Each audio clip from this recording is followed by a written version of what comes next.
మనం ఎంత కఠినంగా ఉంటే అంత దీర్ఘకాలికంగా మనకు మంచి జరుగుతుంది. కానీ ఏం చేస్తాం తెలుసా, ఆ కఠినత్వానికి భయపడి, ఉదాహరణకి ఒక పరీక్ష ప్రిపేర్ అవ్వాలి, ఒక సక్సెస్ సాధించాలి, 15 గంటలు 16 గంటలు దానికోసం కష్టపడాలి.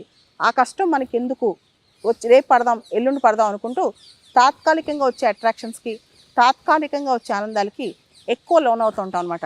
అది మన సక్సెస్ విషయంలో కావచ్చు, జీవితంలో మనం చూజ్ చేసుకునే కెరీర్ విషయంలో కావచ్చు, దాంతోపాటు జీవితంలో మన చుట్టూ ఉండే మనుషులు, అంటే ఎలాంటి మనుషులు చూజ్ చేసుకుంటున్నాం, ఎట్లా చూజ్ చేసుకుంటున్నాం, ఎటువంటి వ్యక్తుల్ని మనం ఎక్కువ చూజ్ చేసుకుంటాం అనేది కూడా మనకు తెలుసు. కొంతమంది మన జీవితంలో తాత్కాలికంగానే ఉంటారు, అవి కేవలం టెంపరీ అట్రాక్షన్స్ అని.